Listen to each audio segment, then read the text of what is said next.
Hey guys, so this is a quick walkthrough of the Try Django 1.9 blog. As you see, we have content already listed out here. So this is content that we've created and we just added. Granted, it looks like a little bit redundant content, but realistically, these are actually different posts. So if we view them, we can see that the URL changes, and also there's the content area, an easy way to like or share it on Facebook, also an easy way to comment on Facebook. I am currently logged in on Facebook and I would be able to comment on this page. Granted, it's not live currently, but that's something that you could learn how to do in Try Django 1.8.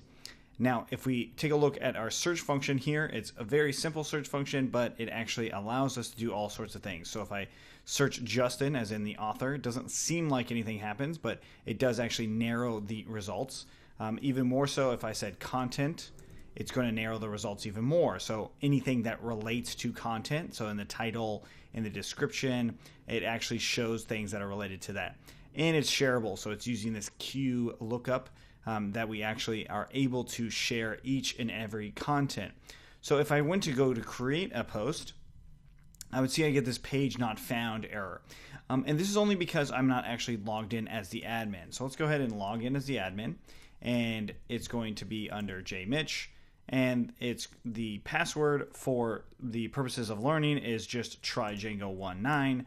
We can log in and we see this Django admin. We can look at all the different posts we have in here. The user is associated to a specific user, and it has all the necessary things in the admin itself. But we don't want to use the admin to actually create posts. Instead, we want to go to post create, and here we can actually create a new post. So new post, item here, and we can set it as a draft. We can change the publishing date to whatever you'd like based off of the year, month, and day. And we create this post. This is now saying that it's a draft post. It gives us a little message saying that it's been successfully created. If I try to go to this post in a incognito window that is not logged in, it will give me a 404 not found. That's because it's still in draft mode.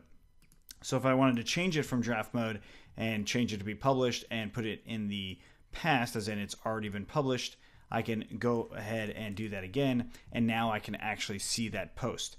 And of course here we can also upload an image. So if we just uploaded a Try Django image, we can go ahead and hit create post, and this is now allowing me to actually see the post image itself.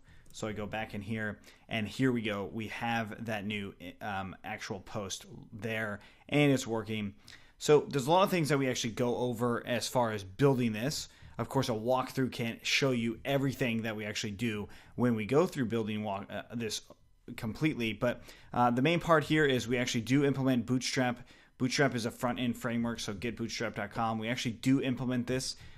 Even though it's a small scale, we actually do implement it so you can have better looking posts and blog itself.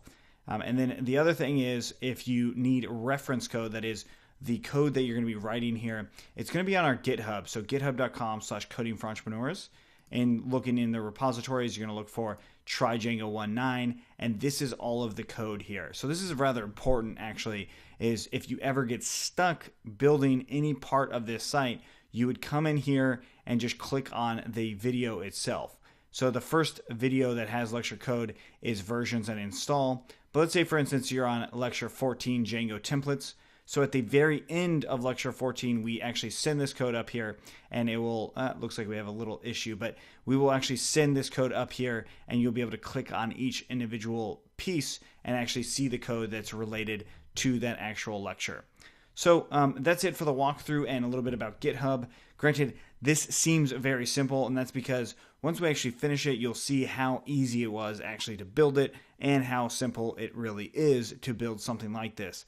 So from here, what we would do is actually add things onto our project to make it even more dynamic. So if you have any questions on the walkthrough, or you want to see something built in the future on top of this post, this is the final product. So this is where you would kind of want to say what you want to be built in the future. Thanks so much for watching, and if you're ready to get started, let's jump right in.